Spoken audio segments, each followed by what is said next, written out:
হবে বিভিন্ন প্রান্তের দিকে যখন আমরা নজর রাখছি, এই যে ভোটার সংখ্যা, যারা নতুন ভোটার তারা তো খুব খুব খুব ইম্পর্টেন্ট, তা বলার অপেক্ষা রাখে না। এবং আমাদের সঙ্গে ইতিমধ্যে আমাদের গেস্টরা রয়েছেন, বিভিন্ন প্রান্ত থেকে আমরা নজর রাখছিলাম, আমাদের প্রতিনিধিরা এতক্ষণ ছিল, এবং সেই জায়গা থেকে দাঁড়িয়ে কতটা গুরুত্বপূর্ণ ফ্যাক্টর হতে পারে যদি সেদিকে আমরা নজর রাখি, তাহলে আমাদের গেস্ট যারা রয়েছেন তাদের কাছে যাব। আমি শুরুতেই একটু আসতে চাইবো, বিভিন্ন প্রান্তের দিকে নজর রাখছিলাম এবং সেই জায়গা থেকে দাঁড়িয়ে খুব গুরুত্বপূর্ণ, আমি একটুখানি দেবর্ষীদার কাছেই শুরুতে আসবো।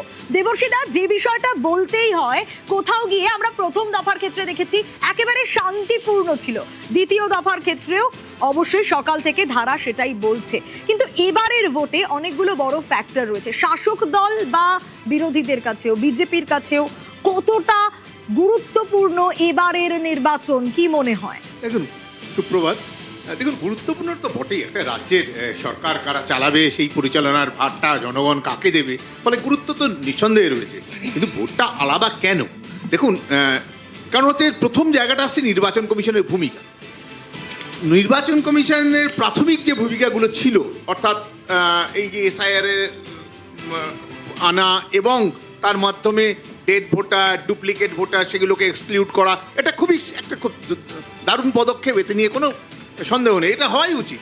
কিন্তু উল্টো দিকে দেখুন, অ্যাডজুডিকেশনের নাম করে 27 কোটি 16 লক্ষ লোককে ঝুলিয়ে রাখা, এবং এরা হয়তো এদের মধ্যে বেশিরভাগ সংখ্যায়, কারণ কালকেও যে লিস্ট বেরিয়েছে প্রায় 1,500 লোক, তার মধ্যে 6 জন এক্সক্লুডেড রয়েছে, বাকিরা আবার ইনক্লুডেড রয়েছে।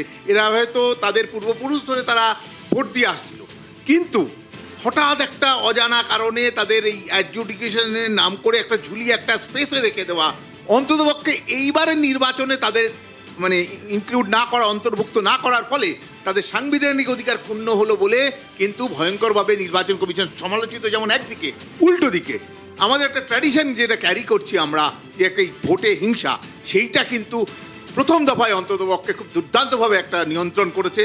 এবং আজকেও যে আপনারা দেখালেন আপনাদের চ্যানেলে, যেটা আমরা সকাল থেকে দেখছি, যে প্রত্যেক ভোটারই কিন্তু স্যাটিসফাইড সিকিউরিটি নিয়ে, তারা যাতে নিজের ভোট দিতে পারে সেইটাকে এনশিওর করা, সেটাও নির্বাচন কমিশনকে প্রচুর ক্ষমতা দিয়ে সংবিধান, ফলে সেই অর্থে একদম আমরা দেবর্ষীদা অবশ্যই জানছিলাম, আসবো বেশ কয়েকটা গুরুত্বপূর্ণ ফ্যাক্টর যেরকম রয়েছে, সেরকমই মতুয়া একটা বড় ফ্যাক্টর এবার কোথাও গিয়ে, কারণ এই মতুয়ারা কোথাও গিয়ে একটা আশা আকাঙ্ক্ষার দোলা চলে। একদিকে নাগরিকত্ব, সেই নাগরিকত্বের ভিড়ের মাঝেই চলে এলো এসআইআর। কোথাও গিয়ে আমি সুদীপ্তদার কাছে জানতে চাইবো, সুদীপ্তদা, এতগুলো মতুয়ার নাম বাদ চলে যাওয়া, কোথাও গিয়ে বিজেপি কি একটু হলেও চাপের মুখে নেই?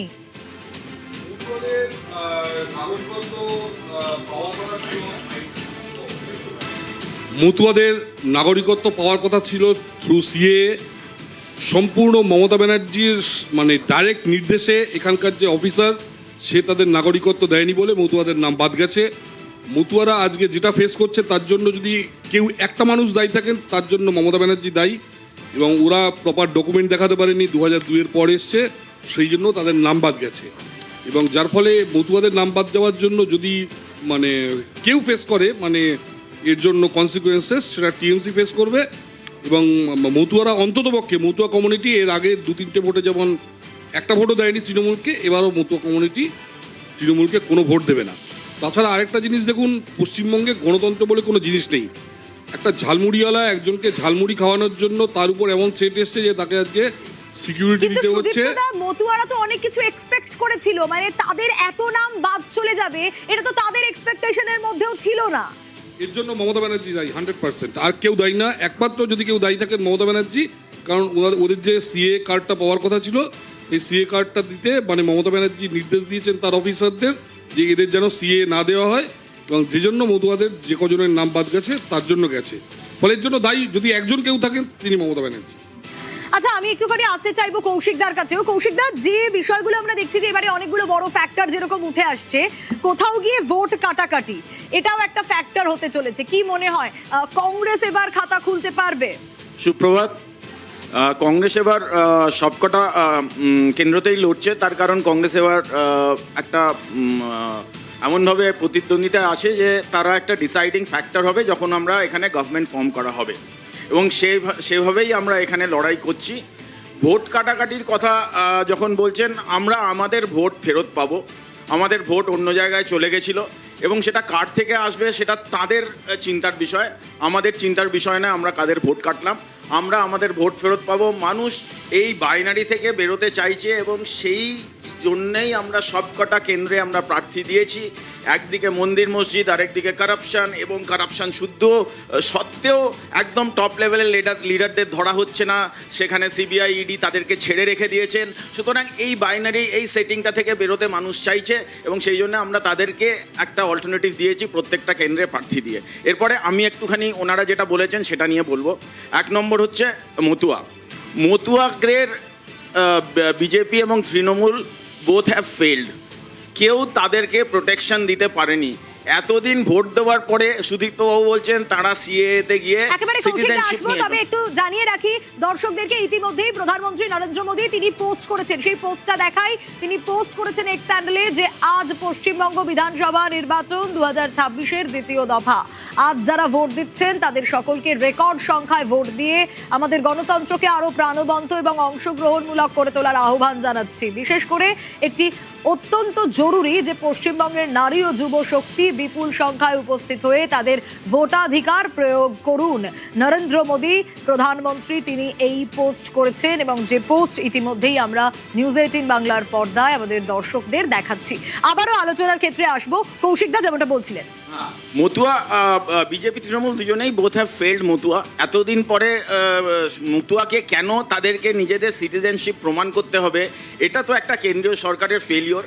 এবং উনি যদি বলে থাকেন যে তৃণমূল হতে দেয়নি, তাহলে ওনাদের সংগঠন, ওনাদের সেন্ট্রাল গভর্নমেন্ট কি করছিল, তাদেরকে কেন, ওয়াই হ্যাভ দে ফেল্ড, এটা তো তাদের একটা ফেলিওর।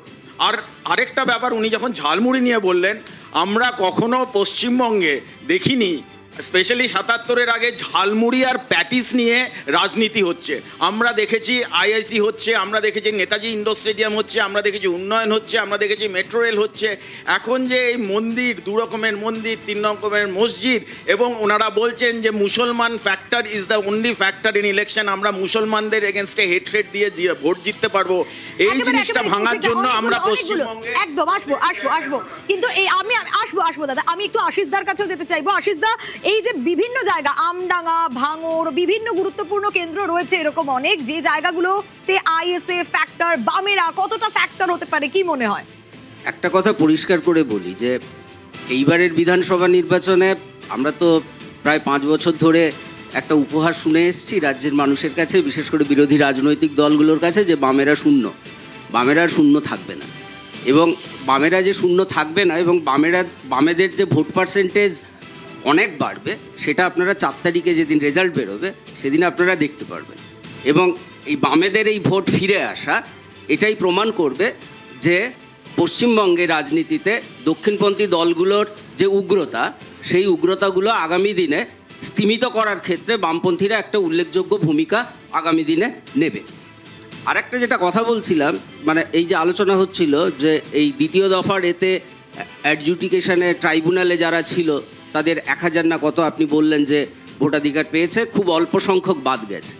তাহলে এই 27 লক্ষ মানুষকে এসআইআরের নামে ভোট থেকে বঞ্চিত করে তার নাগরিক অধিকার কেড়ে নিয়ে যেটা করলো এসআইআরের নাম দিয়ে, তার জবাব কিন্তু এই দ্বিতীয় দফার ভোটেও পাবে। কারণ প্রথম দফার ভোটে যে প্রায় 94% ভোট পড়েছে, একেবারে প্রথম দফার ভোটে আমরা দেখেছি